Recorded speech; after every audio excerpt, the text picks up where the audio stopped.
चाहिए कि जो सरकारी चीज़ें हैं उनको तो छोड़ दीजिए आप। कम से कम उसमें एक हमारे यहाँ बारात घर बन जाए, एक जो फील्ड बन जाए बच्चों को खेलने कूदने के लिए, अपने गांव के ही बच्चों को अपनी टैलेंट दिखाने के लिए वो जगह है। सरकार ने जो जो ज़मीन चयन किया है वो सार्वजनिक तरीके से उसको चयन किया कि कोई लोग उसको कब्जा न करे, कोई एक व्यक्ति कब्जा न करे। प्रधान को इसलिए चुना गया है, सचिव को, जो लेखपाल हमारे होते हैं, जो सचिव होते हैं प्रधान के, उनको इसलिए निगरानी में रखा गया है कि कम से कम अपनी ज़मीन सरकारी सुरक्षित कर सकें। लेकिन आज अनौरा के प्रधान दीपक कुमार चौहान जी से होगी, जो कि वाराणसी ज़िले में एक बहुत बड़ा खेल प्रतियोगिता होने जा रहा है, उसी पे हम चर्चा करने जा रहे हैं। और बहुत बहुत स्वागत है सर। धन्यवाद भैया। और जिस तरह से इस वक्त सरकार ने मुहिम चलाई है कि हर ज़िले में एक बड़ी प्रतियोगिता हो, जिसमें सांसद कोटे का उसमें खर्च भी उठाने के लिए मोदी जी तैयार हो गए हैं, तो इस पे आप क्या कहना चाहेंगे? आप देख रहे हैं कि लगातार जिस तरीके से हमारे देश का खेल के प्रति जो कि लोगों की, जो हमारे युवा हैं, युवा शक्तियां हैं, इतनी तेज़ी से आगे बढ़ रही हैं कि मतलब जैसे अभी ओलंपिक में आपने देखा है कि बनारस के दो बच्चे जो है कि हॉकी में जो है कि ओलंपियन जो है कि खेले हुए हैं, ललित उपाध्याय जी, और गाजीपुर से पाल जी थे, राजकुमार पाल जी। और आपने देखा, अभी हम बात कर रहे हैं अपने क्षेत्र की, बात कर रहे हैं चक्का से 2-3 लड़कियां हॉकी के लिए अपने उत्तर प्रदेश के लिए चयन, जूनियर अंडर 16 के लिए चयन की हैं। तो इसी तरह से हमारा जो है कि वाराणसी ज़िले की जो खेल के प्रति जो रुझान है वो काफ़ी बेहतर रहा। और आप देख रहे हैं कि खेलो बनारस के भी माध्यम से प्राथमिक स्तर के भी बच्चों को जो कि खेलने के लिए जो हमारी सरकार ने जो मुहिम चलाई है, उससे उनकी मानसिक और संतुलन, जो भी चीज़ें उनके अंदर जो टैलेंट है वो उभर के सामने आ रहा है खेलो बनारस के तहत। और अब जो है कि हमारे ज़िले पे माननीय डीएम साहब और माननीय सीडीओ साहब के निर्देशानुसार सांसद खेलकूद प्रतियोगिता में अब प्रधान जी लोगों के भी प्रतिभाग के लिए उन्होंने निर्देश दिया है जी, जो कि हमारे जिलाध्यक्ष, प्रधान संघ के जिलाध्यक्ष राकेश कुमार सिंह द्वारा जो है कि बताया गया कि 8 ब्लॉक के जो है कि प्रधान जी लोग अपनी अपनी टीम बनाकर जो अपनी प्रैक्टिस, जो भी चीज़ें प्रक्रिया हैं उसको बनाकर आगे प्रतिभाग के लिए तैयारी में रहें। तो आपको बताना चाहें कि मैं पहले भी क्रिकेट का खिलाड़ी रह चुका हूं। एमआर स्पेस फाउंडेशन मुंबई से, मुंबई क्रिकेट एसोसिएशन से मैं मुंबई कांगा लीग भी खेला हूं, और ज़िले स्तर से लेकर काफ़ी इंडिया के टॉप क्लास के लीग मैच खेल चुके हैं। तो ऐसे ही हमारे प्रधान जी लोगों में कई ऐसे प्रधान हैं जो बढ़िया बढ़िया मैच खेले हुए हैं, पहले मैच खेले हुए हैं। तो उसी तरीके से मैंने आज काशी कृषक इंटर कॉलेज पे अपने प्रधान जी लोगों, जिनमें 11 लोगों की टीम बनाया है, जिसमें सभी प्रधान जी लोगों को बुलाकर उसमें प्रैक्टिस कराया और एक प्रैक्टिस मैच खेला गया, जिसमें उनकी जो क्या उनकी टैलेंट है वो उभर के बाहर आ रही थी। उनको भी जो गलतियाँ थी उनको बताया जा रहा था। और आगे इसी तरह से हम लोग चाहेंगे कि हमारे हरौंगा की टीम जो है कि चैम्पियन हो। इसी तरीके से टीम को आगे बढ़ाएंगे और इसी तरह से ज़िले से अपने ज़िले का नाम होगा और ऊपर चला जाएगा। तो और बहुत बहुत धन्यवाद करना चाहूँगा डीएम साहब का और सीडीओ साहब का कि इस तरीके का जो उनकी सोच है, बहुत ही अच्छी सोच उनकी है। जो हम प्रधान जी लोगों के लिए इतना उनके अंदर विचार है, उसको मैं बहुत बहुत धन्यवाद करना चाहता हूँ। अगर देखा जाए तो जो टैलेंट बच्चे हैं, टैलेंट बच्चों को जो युवा बच्चे हैं, वो जो खेल में रुचि रखते हैं, उन बच्चों की जो रुचि है खेलने की, वो बच्चे जो खेलना चाहते हैं, जिनका सिलेक्शन नहीं हो पाता है, तो ये क्या आपके थ्रू जो प्रतियोगिता हो रही है उसमें भाग ले सकते हैं? जी, सांसद खेलकूद प्रतियोगिता ये कई डिपार्टमेंट में बट के हो रही है, जिसमें इस बार सीडीओ साहब का एक निर्देश था कि प्रधान जी लोग भी प्रतिभाग करें। ये युवा बच्चों के लिए ही सांसद खेलकूद प्रतियोगिता है, जिसमें अपनी टैलेंट को निखार सकें। और मैं गांव की बात करता हूं कि हमारे गांव के जो युवा हैं, हमारे यहाँ जैसे बंजर ज़मीन, नवीन पड़ती जो ज़मीन है, उसको बहुत लोग अवैध तरीके से जो किसान कब्जा किए हैं वो छोड़ना नहीं चाहते हैं। प्रधान जी लोग अगर काम भी करना चाहते हैं तो विवाद, उनके ऊपर ही एफआईआर, मुकदमा, इस तरीके की चीज़ें हैं। गांव में रहना है, गांव में ही सबको लेकर चलना है। तो इस तरीके की उनकी सोच है कि सबसे मतलब दुश्मन, सबसे बड़ी दुश्मन तो प्रधान ही हो जाते हैं। भाई हम लोग तो एक युवा जो सोच है, युवा बच्चे जो हैं, आप लोग जो गांव के लोग हैं उनको अपनी सोच बदलनी चाहिए कि जो सरकारी चीज़ें हैं उनको तो छोड़ दीजिए आप, कम से कम उसमें एक हमारे यहाँ बारात घर बन जाए, एक जो फील्ड बन जाए बच्चों को खेलने कूदने के लिए, अपने गांव के ही बच्चों को अपनी टैलेंट दिखाने के लिए वो जगह है। सरकार ने जो जो जमीन चयन किया है वो सार्वजनिक तरीके से उसको चयन किया कि कोई लोग उसको कब्जा न करे, कोई एक व्यक्ति कब्जा न करे। प्रधान को इसलिए चुना गया है, सचिव को, जो लेखपाल हमारे होते हैं, जो सचिव होते हैं प्रधान के, उनको इसलिए निगरानी में रखा गया है कि कम से कम अपनी ज़मीन सरकारी सुरक्षित कर सकें।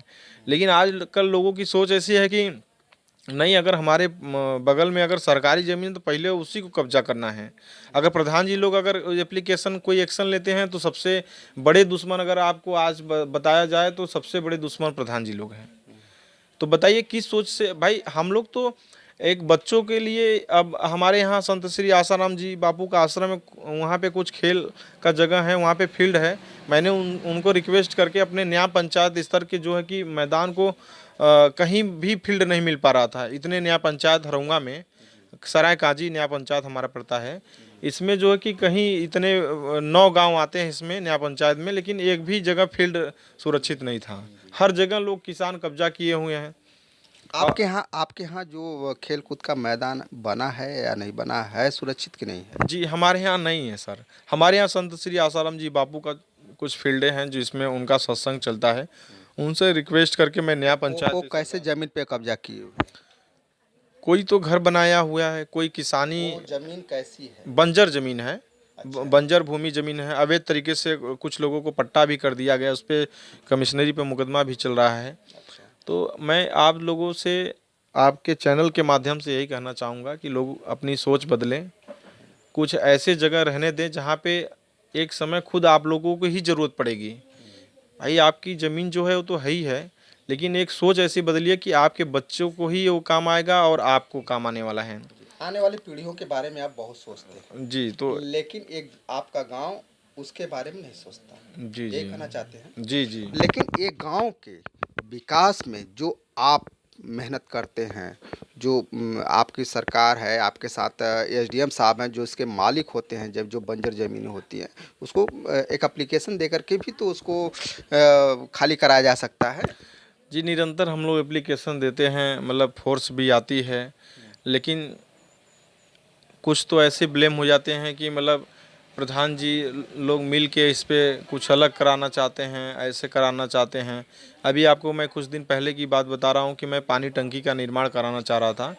उस पे खलियान की ज़मीन जो सरकार की ही ज़मीन होती है, सरकार की ही ज़मीन है, लेकिन कुछ ऐसे लोग हैं जो अपनी राजनीति और अपनी रोटियां सेकने के लिए, आपसे बताऊं कि हाई कोर्ट तक चले गए स्टे लेने के लिए।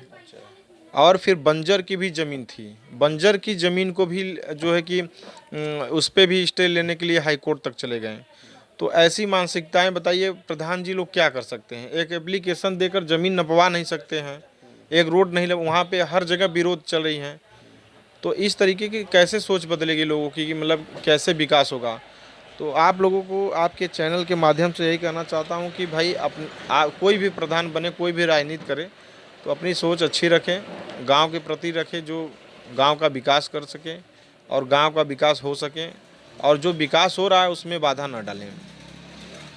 लेकिन प्रधान जी एक चीज़ और रह जाती है आपके गांव में, जिस तरह से लोग कहते हैं कि गांव का विकास, जैसे मेन रास्ते पे अगर गेट हो जाए और विद्यालय के सामने एक चिन्हित हो जाए कि नहीं ये इस गांव का स्कूल है, उस पे आपका मेन बोर्ड लगा रहे कि प्रधान के कार्यकाल में ये स्कूल बना हुआ है। ये सब चिन्हित चीज़ें हैं, न्याय पंचायत बन जाए, सामुदायिक शौचालय बन जाए, और बारात घर का भी आपने जिक्र किया कि एक बारात घर भी होना चाहिए। तो क्या इसमें इसको बनवाने के लिए क्या आपके पास बजट है? जी आपसे बताऊं कि माननीय मुख्यमंत्री जी का जो विकास के, जो माननीय प्रधानमंत्री और मुख्यमंत्री जी ने जो विकास के नज़रिए से हमारा देश देख रहे हैं कि कितनी तेज़ी से आगे बढ़ रहा है और हर जगह हर क्षेत्र में विकास हो रहा है।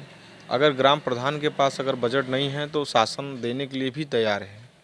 माननीय सीडीओ साहब का भी निर्देश रहा कि जहाँ पे भी बारात घर बनाने के लिए है, जहाँ पे ये सब चीज़ें हैं, तो हमारे बजट के अलावा भी जो है कि बजट दिया जा रहा है सरकार द्वारा कि आप खेल मैदान बनाइए, मिनी स्टेडियम बनाइए और उसके बाद जो है कि बारात घर बनाइए और आपका जो है कि बच्चों को पढ़ने के लिए आपसे बताऊं कि अभी कुछ चीज़ें लाइब्रेरी, पुस्तकालय, सीएससी केंद्र बनवाइए। तो ये हमारी सरकार अलग से बजट दे रही है। सरकार तो दे रही है, लेकिन यहाँ पे लोग जो ज़मीनों को कब्जा करके किसान जो अवैध तरीके से जो लोग कब्जा करके यहाँ पे बैठे हुए हैं, बस केवल वही एक कमी है। नहीं तो विकास तो हमारे गांव में, मैंने आपको बताऊं कि अंत्येष्टि स्थल मैंने बनवाया, वो तो मैं अगर 10 साल भी प्रधान रहता तो नहीं बनवा पाता, इतना बड़ा बजट था उसका। 23 और जिस तरह से पहले के जो प्रधान हैं वो लोग रोना रोते रहते हैं बजट को लेकर के, तो उनके लिए क्या संदेश देना चाहेंगे? देखिए, सबसे बड़ी चीज़ क्या है कि आप अपनी सोच बदलिए। सरकार पैसा इतना दे रही है कि आप जितना गांव के लिए विकास कर सकें, और अपने पास निधियां हैं, ब्लॉक प्रमुख जी हैं, विधायक जी हैं और आपके अध्यक्ष जी, जिला पंचायत अध्यक्ष जी हैं। तो सबसे बड़ी चीज़ है कि आप एक्टिव तो रहिए। सारे खाते आप ही के यहाँ बना दिए जाएंगे तो आप विकास के लिए कहीं और तो जाएंगे नहीं, केवल उन्हीं के उसी भरोसे रह जाएंगे। भाई, आपकी गांव की बातें जिले तक जाएगी कैसे, ये तो जाना चाहिए। यही प्रधान जी लोगों को ही सब बजट अगर दिया जाए, यहीं पे सब कुछ कर दिया जाए, तो प्रधान जी लोग तो आराम से गांव में ही रहेंगे, न तो ब्लॉक जाएंगे, केवल ग्राम पंचायत के ही चक्कर काटते रह जाएंगे। और दूसरी चीज़ है, जो शासन से काम होते हैं, जो और अलग बजट, जो एक्स्ट्रा बजट होती है हमारे विधायक जी और प्रमुख जी और जिला पंचायत जी की तरफ से जो बजट होती हैं, वो सरकार ने 5-5 करोड़ के जो वार्षिक जो बजट उनको किया है, उसका भी कुछ महत्वपूर्ण तो है ही है। तो क्यों ना वो भाई विधायक जी से भी मिलेंगे तो एक जनसंपर्क होगा हमारा, और जो और हमारे प्रमुख जी से मिलेंगे तो एक जनसंपर्क के साथ साथ हमारे गांव का विकास भी होगा, और उनके भी दिमाग में रहेगा कि हमारे गांव की विकास हो रहे हैं, अनौरा गांव के विकास हो रहे हैं। कुछ तो उनको लगेगा नहीं, मैं भी अनौरा गांव में काम कराया हूँ। तो भाई, सरकार की जो मुहिम है, जो उनकी सोच है, मैं उसको हमेशा माननीय प्रधानमंत्री और मुख्यमंत्री जी को धन्यवाद करता हूँ कि आप लोग के नेतृत्व में हमारा देश जिस तरह से आगे चल रहा है, जिस तरीके से सनातन हिंदू को बढ़ाया जा रहा है आगे, इसी तरीके से बढ़ें और सभी लोग एक होकर सरकार का समर्थन करें और आगे कर्मठ होकर इस अपने गांव और क्षेत्र को आगे बढ़ाएं। ठीक है, बहुत अच्छा लगा सर आपसे बात करके। अगर ये वीडियो अच्छा लगे तो लाइक और सब्सक्राइब जरूर कीजिएगा। फिर मिलेंगे नए वीडियो के साथ, तब तक के लिए नमस्कार।